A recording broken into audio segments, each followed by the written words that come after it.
अब यदि हम वोटर फ्रॉड की बात कर ही रहे हैं तो राहुल गांधी के परिजनों और पुराने नेताओं कांग्रेस के उन पे चर्चा करना आवश्यक हो जाता है। आरंभ करते हैं जवाहरलाल नेहरू से। पहली लोकसभा चुनाव में रिगिंग हुई थी, जहां कोलकाता के एक पुराने पोलिंग ऑफिसर आलोक चैटर्जी ने याद किया कि कांग्रेस के कार्यकर्ता खुले तौर पर कैश फॉर बैलेट्स करते थे, यानी गरीब ग्रामीणों से उनके बैलेट पेपर खरीद लिए जाते थे जो 1 रुपए के नोट जैसे दिखते थे और फिर खुद ही वोट डाल दिया जाता था। साथ ही वो बैलेट बॉक्स में एसिड डालकर विपक्षी वोट को नष्ट कर देते थे। 1946 में नेहरू ने पार्टी कंसेंसस को नजरअंदाज करके पावर हथिया ली, जबकि ज्यादातर कांग्रेस कमेटियां सरदार पटेल के पक्ष में थी, लेकिन नेहरू ने गांधी के सहयोग से सरदार पटेल को साइडलाइन करके टॉप पोस्ट हथिया ली। 1957 के जम्मू कश्मीर चुनाव में कांग्रेस लेड सेंट्रल गवर्नमेंट ने बड़े पैमाने पर मैनिपुलेशन किया, जहां 43 सीट्स को अनकंटेस्टेड घोषित कर दिया गया क्योंकि विपक्षी नॉमिनेशंस रिजेक्ट कर दिए गए ताकि बख्शी गुलाम मोहम्मद पावर में बने रहे। इंदिरा गांधी का दौर और भी ज्यादा विवादास्पद रहा कि 1972 के चुनाव में मिथिला रीजन के high profile union minister Lalit Narayan Mishra ने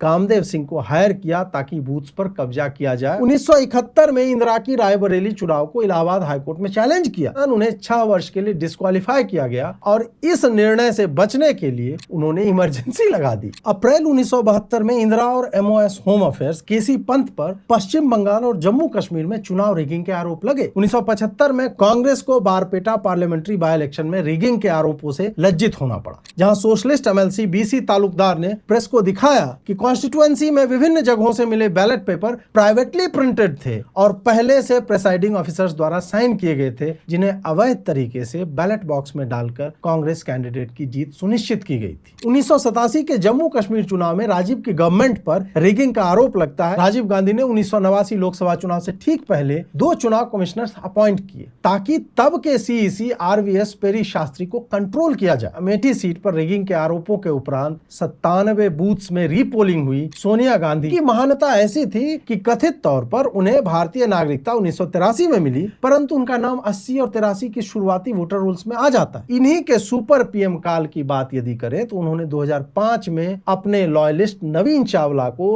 इलेक्शन कमीशन में न केवल पुश किया बल्कि उन्हें चीफ इलेक्शन कमिश्नर बनवाया, जबकि उन पर पक्षपाती होने के गंभीर आरोप लगते रहे थे। CEC N गोपालास्वामी ने चावला पर आरोप लगाया कि वो चुनाव आयोग की गोपनीय सूचनाओं को कांग्रेस पार्टी तक लीक करने का कार्य करते थे। राहुल गांधी खुद हारने पर फ्रॉड चिल्लाते हैं। इन्हीं के नेता कीर्ति आजाद ने 2014 में बिहार के दरभंगा में एक पब्लिक इवेंट में स्वीकारा कि एक समय कांग्रेस वाले गन पॉइंट पे वोट चुराते थे और यह उनके और उनके पिता वेटरन कांग्रेस नेता जो है पूर्व बिहार CM भागवत झा आजाद के कहने पर हुआ करता था, जो बिहार में लगातार होते बूथ कैप्चरिंग की सामान्यता और बारंबारता को कंफर्म करता।